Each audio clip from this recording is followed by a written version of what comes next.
Hello and welcome दोस्तों, आप सभी का स्वागत है मेरे YouTube चैनल पर। मैं हूं निदा और मैं आज आप सभी को बताने जा रही हूं आप कैसे पता करेंगे कि आप प्रेग्नेंट होंगे या नहीं। तो संपर्क से पहले अगर आपको ये एक लक्षण दिखेगा तो आप समझ जाइए कि आप प्रेग्नेंट हो जाएंगी। तो आप आसानी से पहले ही पता लगा सकती हैं कि आप प्रेग्नेंट होंगी या फिर नहीं होंगी। तो मैं आज आपको बहुत आसान तरीका बताने जा रही हूँ जिससे आप आसानी से पता लगा सकती हैं कि आप कंसीव करेंगी या फिर नहीं करेंगी। तो संपर्क के दौरान अगर आपको कुछ लक्षण दिखाई दे तब आप कंसीव कर सकती हैं। अगर ये लक्षण आपको नहीं दिखाई देंगे तो आप इस महीने कंसीव नहीं करेंगी। तो देखिए फ्रेंड्स, क्या होता है जब आप संपर्क करते हैं, संपर्क के टाइम पर अगर आपको डिस्चार्ज हो रहा है, लड़की को डिस्चार्ज हो रहा है, वो भी बिल्कुल ट्रांसपेरेंट डिस्चार्ज अगर हो रहा है तो ये आपके लिए सही है। लेकिन अगर आपको संपर्क के टाइम पर आपको थोड़ा बहुत स्टिकी सा, बहुत थिक डिस्चार्ज या फिर जिसमें स्मेल आ रही हो और उसका कलर थोड़ा चेंज होता है, ट्रांसपेरेंट नहीं होता है, व्हाइट दूध जैसा कलर अगर हो, इसके अलावा क्रीमी कलर का अगर डिस्चार्ज हो रहा हो, इसके अलावा अगर आपको थोड़ा सा येलोइश कलर में डिस्चार्ज हो रहा हो या फिर उसके साथ हल्का सा मतलब ब्राउन टाइप का डिस्चार्ज हो रहा हो, तो ये अगर आपको ऐसा डिस्चार्ज हो रहा है तो इसका मतलब है आप कंसीव नहीं करेंगे।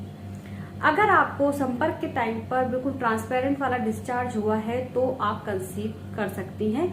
तो ये चीज आपको ध्यान में रख रही है संपर्क के टाइम पर अगर आपको कैसा वाला डिस्चार्ज हो रहा है।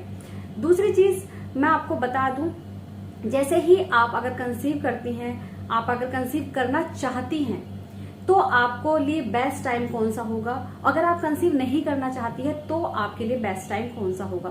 तो देखिए, अगर आप, सबसे पहले मैं आपको बता दूं, अगर आप कंसीव करना चाहती हैं, आप बेबी प्लान कर रही हैं, तो आपको कब संपर्क बनाना चाहिए।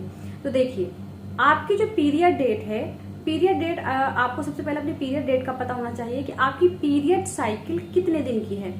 पीरियड साइकिल का मतलब आपको पता है, किसी की 30 डेज की होती है, किसी की 28 डेज की होती है, किसी की 32 डेज की होती है, सबकी अलग अलग पीरियड साइकिल होती है। तो आपको ध्यान रखना है आपकी पीरियड साइकिल कितने दिन की है, आपको कितने टाइम में, कितने दिन में पीरियड्स आते हैं, उसी के हिसाब से आपका ओवुलेशन आप काउंट कर सकती हैं। तो मान लीजिए अगर आपकी 28 डेज की पीरियड साइकिल है, आपको 28 डेज में पीरियड्स आ जाते हैं, तो आपको ओवुलेशन कैसे पता चलेगा, आपका ओवुलेशन कब होगा, कब आप कर सकती हैं। तो मैं आपको पूरा तरीका बता रही हूँ। तो देखिए, जैसे आपकी 28 डेज की पीरियड साइकिल है, तो जिस दिन आपको पीरियड स्टार्ट होगा उस दिन को आपको ओवुलेशन का पहला दिन मानना है। तो आपको उस दिन से आपको 14 डे काउंट करने हैं, जिस दिन पीरियड स्टार्ट होता है। जो 14th डे होगा वो दिन आपका ओवुलेशन डे होगा, यानी कि उस दिन आप आसानी से कंसीव कर सकती हैं। अब मैं आपको एक चीज और बता दूं, जैसे मेरे पास बहुत सारी लड़कियां कंफ्यूज रहती हैं कि हमें कैसे पता चलेगा। देखिए, ओवुलेशन टाइम पर आपको डिस्चार्ज होता है, तो ये डिस्चार्ज कैसा होता है, बिल्कुल ट्रांसपेरेंट होता है। इससे आप आसानी से पहचान सकती है कि आप इससे कंसीव करेंगे। दूसरी चीज जिसकी 30 डेज की पीरियड साइकिल है, उसके 16th डे पर आपका ओवुलेशन होता है। इसके अलावा जिसकी 32 डेज की होती है, उसका 18th डे पर ओवुलेशन होता है। तो इस टाइप से आपका ओवुलेशन होता है। ओवुलेशन काउंट करने का तरीका मैंने आपको बता दिया है। जब ओवुलेशन होता है तो आपको डिस्चार्ज होता है, तो ये डिस्चार्ज अगर आपको हो रहा है तो इसका मतलब है आप कंसीव करेंगी। इसके अलावा फ्रेंड्स, मैं आपको एक चीज बता दूं, देखिए, सबसे पहले आपके लिए जानना जरूरी है कि जो स्पर्म है, स्पर्म की लाइफ जो होती है आपकी बॉडी के अंदर जाकर 3 to 5 डेज होती है, और आपका जो एग होता है, जो एग रिलीज होता है, उसकी लाइफ, ओवम की लाइफ सिर्फ 24 आवर होती है, 24 घंटे तक ही जिंदा रहता है। तो अब आपको क्या चीज ध्यान रखनी है, देखिए, अगर आपने अपने ओवुलेशन टाइम से 3 दिन पहले भी इंटरकोर्स किया है तो आप कंसीव कर सकती हैं। अगर आपने ओवुलेशन टाइम से 2 दिन पहले, 3 दिन पहले इंटरकोर्स किया है तो आप आसानी से कंसीव कर सकती हैं, या ओवुलेशन जिस दिन होगा उस दिन से 2-3 दिन पहले आप आसानी से कंसीव कर सकती हैं अगर आप उस टाइम पे इंटरकोर्स करती हैं। तो आपके लिए सेफ डेज कौन से हैं, जब आपके पीरियड्स चल रहे हैं, पीरियड्स खत्म होने के बाद, आप पीरियड्स खत्म होने के 10 दिन बाद आपका सेफ डेज है, आप आसानी से कंसीव नहीं करेंगी। जैसे कि मान लीजिए पीरियड आने से 5 दिन जो पहले होते हैं वो दिन आपके सेफ डेज होते हैं।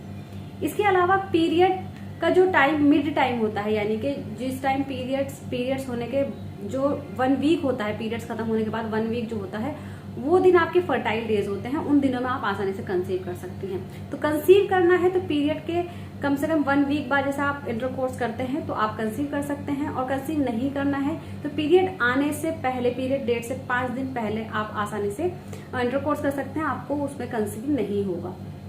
तो लेकिन आपको मेन चीज आपको यही पता करना है कि आपकी पीरियड साइकिल कितने दिन की है और आपका ओवुलेशन कब हो रहा है। तो ये चीज आपको ध्यान में रखनी है, इससे आप आसानी से कंफर्म कर सकती हैं कि आपकी प्रेगनेंसी रुकेगी या नहीं रुकेगी। अगर और दूसरी चीज, जैसे ही आप प्रेग्नेंट होती हैं तो आपको क्या नजर आता है लक्षण, देखिए जैसे आपने मान लीजिए आपने इंटरकोर्स किया है अपने ओवुलेशन टाइम पर, तो आपको आपकी पीरियड डेट आने से पहले आपको पता चल जाएगा कि आप प्रेग्नेंट हैं, क्योंकि आपका डिस्चार्ज आपको वो जो होगा बहुत स्टिकी सा डिस्चार्ज होगा, ट्रांसपेरेंट डिस्चार्ज होगा, उसी से आप कंफर्म कर सकती हैं कि ये आपका प्रेगनेंसी वाला डिस्चार्ज है। दूसरा, आपको पीरियड आने से पहले जो पीरियड डेट होती है, क्योंकि पीरियड का मिस हो जाना प्रेगनेंसी का सबसे पहला लक्षण माना जाता है, लेकिन इससे पहले आपको और क्या लक्षण दिख सकते हैं, ब्रेस्ट में टेंडरनेस आपको फील हो सकती है, निपल्स थोड़े से आपको टाइट फील हो सकते हैं, ये प्रेगनेंसी का सबसे महत्वपूर्ण लक्षण है। जैसे ही आपके अंदर प्रेगनेंसी वाले हार्मोन बनने शुरू हो जाते हैं तो वैसे ही आपको आपकी बॉडी में काफी सारे चेंजेस आपको देखने के लिए मिलते हैं। बार बार यूरिन आना, बार बार पेशाब आना, ये प्रेगनेंसी का सबसे महत्वपूर्ण लक्षण है। इसके अलावा जैसे कि आपको पेट के निचले हिस्से में हल्की हल्की क्रैम्पिंग होती है, ये प्रेगनेंसी का सबसे प्रमुख लक्षण है। ये सब आपको पीरियड मिस होने से पहले आपको दिख सकते हैं। इसके अलावा आपका इम्प्लांटेशन ब्लीडिंग, यानी कि हल्का सा आपको धब्बे आ सकते हैं खून के, आपको लगेगा जैसे पीरियड्स स्टार्ट हो गए, लेकिन पीरियड्स नहीं होते हैं। उसका मतलब क्या होता है, आपका एग और स्पर्म वो मिल गए हैं और एंडोमेट्रियम दीवार पर जब जाकर चिपकता है तब आपको ब्लीडिंग हल्का सा स्पॉटिंग होती है, तो उससे भी आप पहचान सकती हैं कि आप प्रेग्नेंट हैं। तो ये काफी सारे सिम्टम्स हैं जिससे आप पता लगा सकती हैं कि आप प्रेग्नेंट हैं। इसके अलावा आप जैसे ही आपको अगर लग रहा है आपके पीरियड भी मिस हो गए हैं तो आपको टेस्ट कब करना है ये भी जानना बेहद जरूरी है, क्योंकि आप बहुत जल्दी टेस्ट लगा लेती हैं जिसकी वजह से आपका टेस्ट नेगेटिव आ सकता है। तो अगर आपको लग रहा है आप प्रेग्नेंट हो गई हैं तो आपको टेस्ट पीरियड डेट की 5 दिन बाद करना है। जैसे मान लीजिए आपकी पीरियड डेट 1 तारीख है तो आपको कम से कम 5 या 6 तारीख को अपना प्रेगनेंसी टेस्ट लगाना है। तो ये चीज आपको ध्यान में रखनी है, क्योंकि तभी प्रेगनेंसी टेस्ट सही आएगा जब आप थोड़े टाइम बाद करेंगे। वो इसलिए क्योंकि जब आपके अंदर एक हार्मोन बनता है HCG, ह्यूमन कोरियोनिक गोनडोट्रोपिन, ये हार्मोन बहुत कम होता है शुरुआती दिनों में, इसी वजह से आपकी जो किट है वो नेगेटिव रिजल्ट देती है। तो इसीलिए 5 दिन बाद अगर आप टेस्ट करेंगे तो आपका रिजल्ट बिल्कुल ठीक आएगा, यानी कि आपके अंदर जो है वो HCG का लेवल थोड़ा बढ़ जाता है, जिसकी वजह से आपकी प्रेगनेंसी टेस्ट आपको रिजल्ट सही देगी। तो इस चीज को आपको बिल्कुल ध्यान में रखकर अपना टेस्ट करना है। इसके अलावा अगर आपको फिर भी आपके पीरियड्स भी नहीं आए हैं और आपका टेस्ट भी नेगेटिव आ रहा है तो फिर आपको क्या करना है, तो देखिए फिर आपको लैब में जाकर बीटा HCG प्रेगनेंसी टेस्ट करा लेना है। और इसके अलावा आप TVS स्कैन करा सकते हैं, उसमें आपको आसानी से कंफर्म पता चल जाएगा। ये अर्ली प्रेगनेंसी के लिए टेस्ट है TVS स्कैन, तो इससे आप आसानी से कंफर्म कर सकते हैं कि आप प्रेग्नेंट हैं या फिर नहीं हैं, या फिर किसी और वजह से आपके पीरियड मिस हुए हैं। तो वैसे पीरियड मिस होने के और काफी सारे कारण होते हैं, लेकिन प्रेगनेंसी का जो मैंने आपको बताया है ये आप आसानी से पता कर सकते हैं। तो फ्रेंड्स, उम्मीद करती हूँ आप सभी को वीडियो समझ आई होगी और पसंद आ गई होगी। इसके अलावा आप कुछ भी पूछना चाहें तो आप मुझसे कमेंट बॉक्स में पूछ सकते हैं। Thank you so much.